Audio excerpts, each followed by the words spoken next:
వేసి నమస్కారం చేసుకోండి. పసుపు గణపతికి కుంకుమ అలంకారం చేసి మీరు కుంకుమని పెట్టుకోండి. నమః శచీపురందరాభ్యాం నమః అరుంధతీ వసిష్ఠాభ్యాం నమః శ్రీ సీతారామాభ్యాం నమః సర్వేభ్యో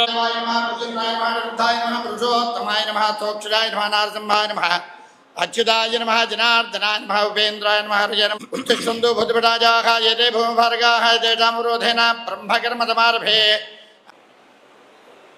అంగుళ్యగ్రేణాధికాగ్రే సంపీడ్యం పాపనాశనం ప్రాణాయామం ప్రోక్త వృషభే పరికల్పితం. ముక్కు పట్టుకుని అందరూ కూడా ఒకసారి మమ అని చెప్పుకోండి. యజమానస్య ఉపాత్తదీక్షే ద్వారా శ్రీ పరమేశ్వరం దృశ్య ఆగ్నేయ ప్రదేశే కృష్ణాదేశే శ్రీ శ్రీ భువనశంకరాయ క్షేత్రే మాసే భోగపక్షే చతుర్థాం చతుర్థో ఓంకారాయ. అందరూ చెప్పండి. మమ సహ కుటుంబస్య సభా గణేశాయ నమః అని చెప్పుకుంటూ పువ్వులు కానీ అక్షతలు కానీ పసుపు వినాయకుడి మీద పూజ చేయండి. ఓం సుముఖాయ నమః, ఏకదంతాయ నమః, ఓం కపిలాయ నమః, గజకర్ణకాయ నమః, ఓం లంబోదరాయ.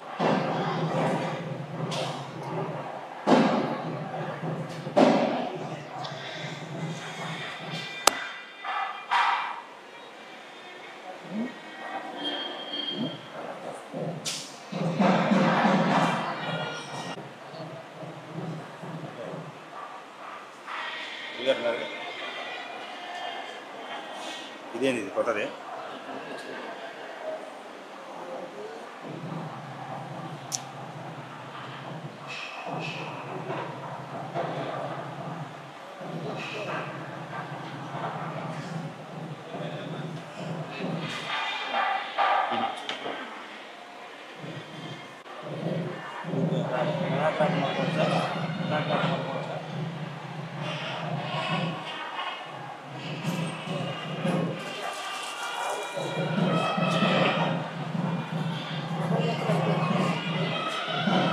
ఇది తెచ్చారు కదండి.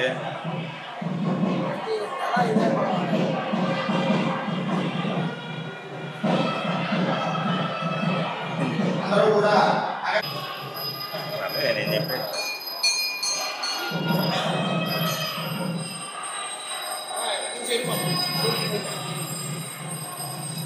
గొడవ జాగ్రత్తలు రావాలి.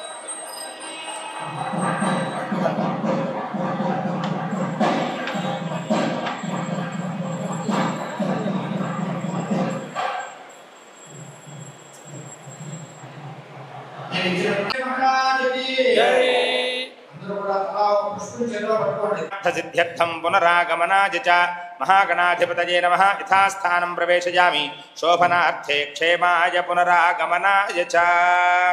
ఇప్పటి వరకు సంకటహర చతుర్థి వ్రతంలో భాగంగా ఆ వ్రతం ఏదైతే చేస్తున్నామో అది నిర్విఘ్నంగా కొనసాగటం కోసం గణపతిని అర్చించాము. ఆ గణపతి అక్షతలు ధరించి ఆ తరువాత వ్రతాన్ని ఆచరించుకోబోతున్నాము. అందరూ కూడా గణాధిపతయే శ్రీ సంకటహర మహాగణాధిపతయే నమో నమః సమర్పయామి. మల్లికా దూర్వా పుష్పజాతీరనేకశః. గణాధ్యక్ష సంకటం మే నివాహ.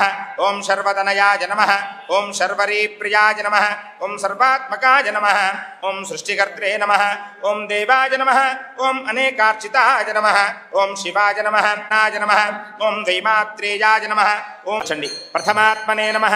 ద్వితీయదాం దేవ సంకటం మే నివారయ. శ్రీ సంకటహర మహాగణాధిపతయే నమో నమః. తాంబూలం సమర్పయామి. కర్పూర నీరాజనం. అందరికీ ఇక్కడ స్వామివారికి మంగళహారతి ఇచ్చి మీ ఆ హారతి కర్పూరాన్ని చూపించి పక్కవారికి ఇవ్వవలసిందిగా తెలియజేస్తున్నాము. స్వామివారికి చూపించిన మంగళహారతి మీకు ఇవ్వడం జరుగుతుంది.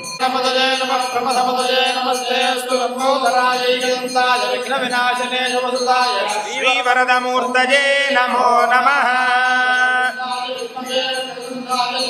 తన్నో దంతే ప్రచోదయాత్. జై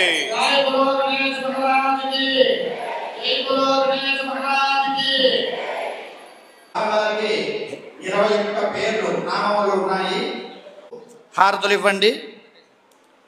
అదయిన తర్వాత సంకటహరనాశన స్తోత్రం ఒకటి ఉంది. ఏవం వేద యోపామాయతనం వేద ఆయతవాన్ భవతి చంద్రమా వా అపామాయతనం ఆయతనవాన్ భవతి యశ్చంద్రమస ఆయతనం వేద ఆయతనవాన్ భవతి ఆపో వై చంద్రమస ఆయతనం ఆయతనవాన్ భవతి ఏవం వేద అపామాయతనం వేద ఆయతనవాన్ భవతి నక్షత్రాణి వా అపామాయతనం ఆయతనవాన్ భవతి నక్షత్రాణామాయతనం వేద ఆయతనం ఆయతనవాన్ భవతి ఏవం వేద అపామాయతనం వేద శ్రవణాయ మహారాజాయ నమః ఓం తద్బ్రహ్మ ఓం తద్వాయుః ఓం తదాత్మా ఓం తత్సత్యం ఓం తత్సర్వం రుద్రత్వం విష్ణుస్త్వం బ్రహ్మత్వం ప్రజాపతిః తదాపో జ్యోతిరసోమృతం బ్రహ్మభూర్భువస్సువరో ఈశానः సర్వవిద్యానామీశ్వరः సర్వభూతానాం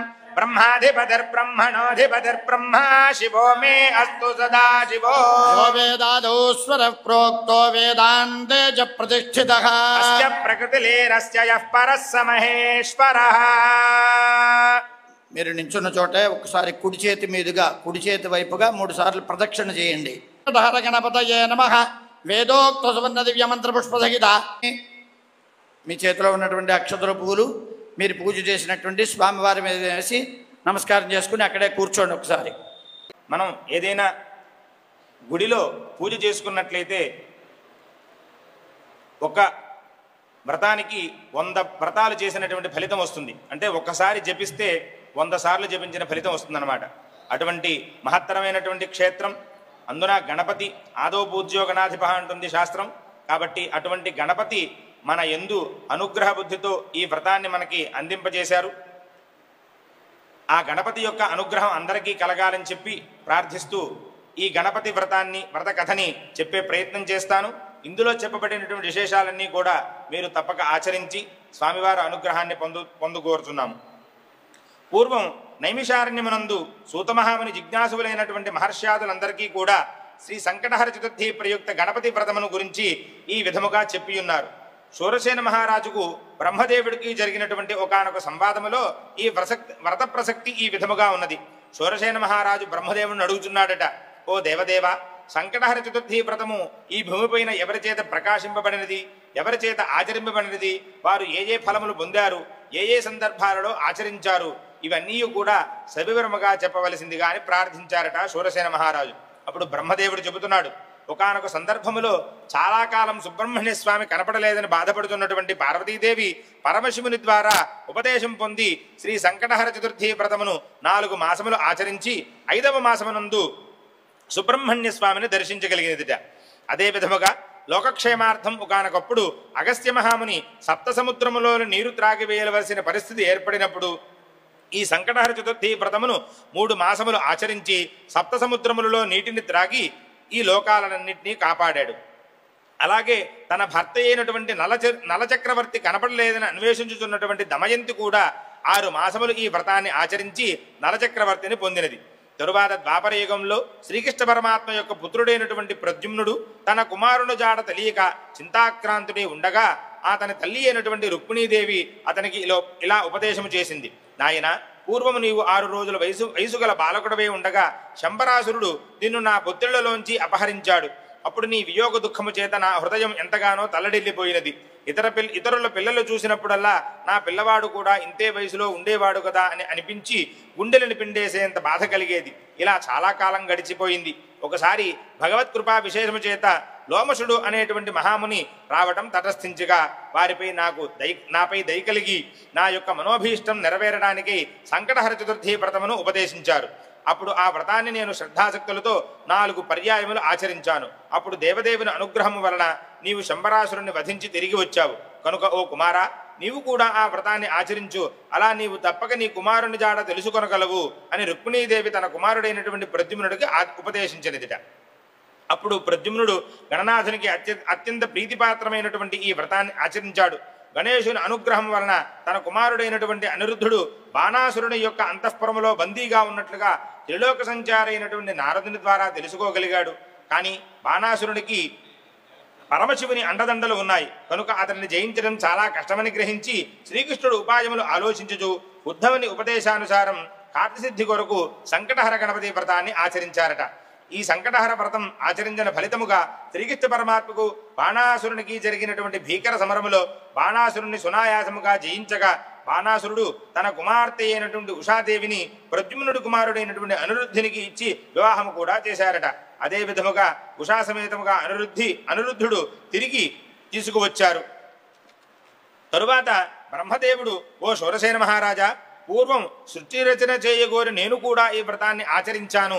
గణేశానుగ్రహము చేత నానావిధ సృష్టిని నిర్విఘ్నంగా సమర్థవంతంగా చేయగలిగాను. అంతేకాదు అనేక పర్యాయములు దేవతలు అసురులు కూడా తమకు సంభవించినటువంటి విఘ్నముల నుండి ఉపశమనకై ఈ వ్రతాన్ని ఆచరించారు. కనుక ఎటువంటి ఆపదలోనైనను కష్టకాలమునందైనను వాటి యొక్క ఉపశమనము కోరి కార్యజయమును కోరి ఈ వ్రతాన్ని చేయాలి. ఈ వ్రతానికి ధీటైనటువంటి సర్వసిద్ధికర వ్రతం ఇంకొకటి ఎక్కడా కనబడదు. ఈ వ్రతముతో సమానమైనటువంటి తపస్సు గాని విద్య దానము గాని ఏమీ లేదు.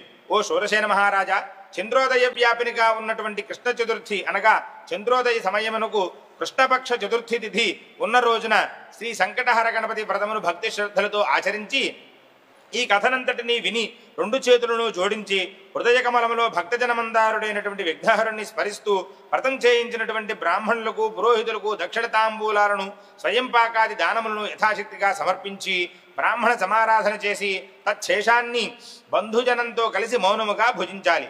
ఇలా నిష్ఠగా కొన్ని నెలలు చేస్తే తప్పక సమస్తమైనటువంటి కష్టములు సంకటముల నుండి విముక్తి పొంది కోరిన కోరికలన్నీ కూడా సిద్ధి కలుగుతుంది.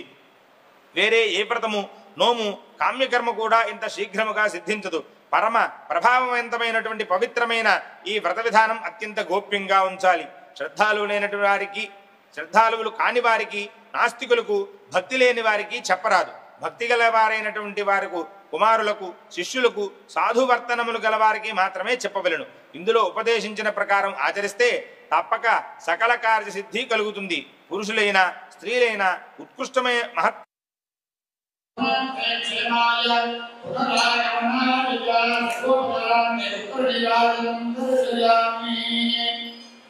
మీ పూజాగృహమునందు ఉంచి స్వామివారికి కొట్టి నివేదన చేసి ప్రసాదంగా తీసుకోవచ్చు. ఆ కొబ్బరికాయ ఏదైనా కారణం చేత చెడిపోతే దయచేసి విసర్జించవచ్చు. ఈ ఇబ్బంది ఏమీ లేదు. నమఃపతయే నమస్తే అస్తు లంబోదరాయైకదంతాయ విఘ్న వినాశినే శ్రీవరదమూర్తయే నమో నమః.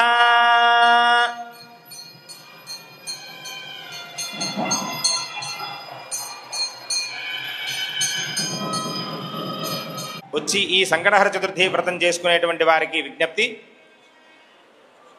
వచ్చే నెల 10వ తేదీ అక్టోబర్ 2025 అయినది కావున గమనించి సకాలంలో మీ ఆర్జితాన్ని చెల్లించుకుని స్వామివారి వ్రతంలో పాల్గొని ధరించవలసిందిగా కోరుచున్నాము.